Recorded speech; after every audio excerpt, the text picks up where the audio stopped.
پہنچ کر رہے گی۔ میرے محترم بھائیوں اور دوستو، آج ہم دنیا کے پیچھے بالکل بے دردی کے ساتھ پڑے ہوئے ہیں، دولت کمانے کے پیچھے پڑے ہوئے ہیں،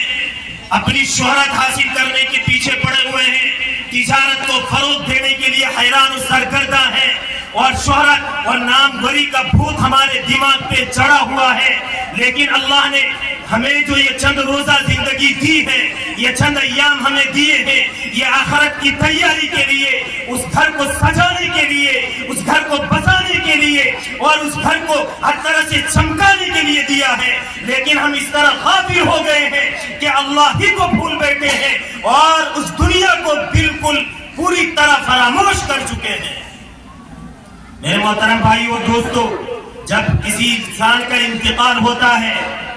تو انتقال سے اور کسی انسان کے اس دنیا سے جانے سے بھی عبرت لینی چاہیے اور نصیحت حاصل کرنی چاہیے کہ آج یہ گیا ہے تو کل ہماری باری آ سکتی ہے، آج یہ گیا ہے، آج اس کا انتقال ہوا ہے تو کل ہمارا بھی انتقال ہو جائے گا۔ لیکن یہ خالی ہاتھ جا رہا ہے تو کل ہمیں بھی خالی ہاتھ جانا پڑے گا۔ اس کے لیے ہم نے کیا تیاریاں کر رکھی ہیں، کیا کوششیں کی ہیں، کیا نیک اعمال آگے بھیجے ہیں، اس کے بارے میں ہمیں سوچنا ہوگا اور غور و فکر کرنا ہوگا۔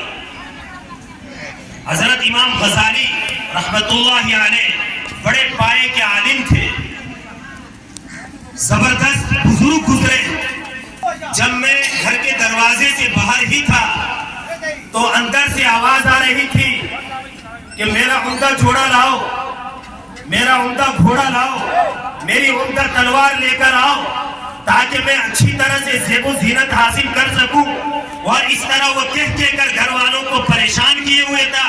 حضرت امام غزالی رحمت اللہ علیہ فرماتے ہیں کہ جب میں دروازے سے اندر داخل ہوا تو میں نے اپنے اس دوست سے پوچھا کہ میرے دوست تو یہ بتا کہ اس وقت عمدہ گھوڑے کی کیا ضرورت ہے، اس وقت عمدہ لباس اور اچھے لباس زیب تن کرنے کی کیا ضرورت ہے، اس وقت اچھی تلوار کی کیا ضرورت ہے۔ وہ دوست کہنے لگا کہ حضرت بات ایسی ہے کہ بادشاہ وقت نے اور خلیفہ وقت نے مجھے دعوت نامہ بھیجا ہے اور مجھے ان کے پاس جانا ہے اور ان کی مجلس میں مجھے شرکت کرنی ہے۔ میں اس لیے عمدہ جوڑے منگا رہا ہوں، عمدہ لباس منگا رہا ہوں تاکہ اچھی طرح سے زیب و زینت حاصل کر سکوں، خوبصورتی حاصل کر سکوں۔ پھر بادشاہ کے دربار میں جب میں پہنچوں تو میرا ایک اچھا مقام ہو، میرا ایک اچھا مرتبہ ہو اور لوگ میری عزت کریں اور بادشاہ کے سامنے میرا وقار اور میرا دبدبہ قائم رہے۔ میں اس لیے یہ چیزیں کر رہا ہوں۔ حضرت امام غزالی رحمت اللہ علیہ بڑے بزرگ تھے، پارسا اور اللہ کے نیک تھے، ہر وقت آخرت کی فکر سوار رہتی تھی۔ کہنے لگے دوست یہ تو بادشاہ وقت اور خلیفہ وقت کا دعوت نامہ آیا ہے، کل خلیفہ وقت کے مالک کا اور پروردگار کا دعوت نامہ آئے گا،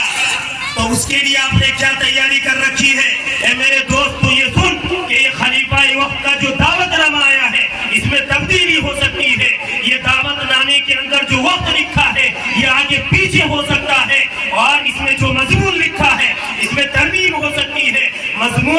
مضمون کو آگے پیچھے کر کے یا تو اسے پورے طور پر ختم کیا جا سکتا ہے، لیکن اس مالک کا اور خلیفہ وقت کے مالک کا جب دعوت نامہ آئے گا تو میرے دوست یاد رکھ کہ وہ آگے پیچھے بالکل نہیں ہو سکتا۔ قرآن کہتا ہے اذا جاء اجلهم لا يستأخرون ساعة ولا يستقدمون۔ میرے دوست تو یہ بتا کہ کل خلیفہ وقت کا مالک جب تیرے پاس دعوت نامہ بھیجے گا تو نے اس کے لیے کیا تیاریاں کر رکھی ہیں، کیا کوششیں کی ہیں، کیا نیک اعمال کیے ہیں؟ ظاہر ہے کہ دوست سے پوچھنے کے بعد دوست کی طرف سے کوئی جواب نہیں بن پا۔ اس لیے میرے محترم بھائی اور دوستو، ہم اس دنیا کے اندر آئے ہیں، کاروبار بھی کریں، تجارت بھی کریں، کھیتی باڑی بھی کریں، رکشے بھی چلائیں، ہر طرح کی چیزیں اپنائیں، لیکن اللہ کو بھی یاد رکھیں، اسے نہ بھلائیں، بلکہ آخرت کی تیاری اور اس کی فکر کے اندر ہمیں چاہیے کہ ہم لگے رہیں۔ ورنہ یاد رکھیے کہ یہ جو قیمتی زندگی ملی، یہ جو جوانی ملی، یہ جو صحت و قوت ہمیں ملی ہے، یہ جو طاقت ہمیں ملی ہے، یاد رکھیے ان سب چیزوں کے بارے میں کل بارگاہ عزتی میں اور اللہ رب العزت کے سامنے ہمیں جواب دینا ہوگا. اور اس دنیا کے اندر اگر ہم آئے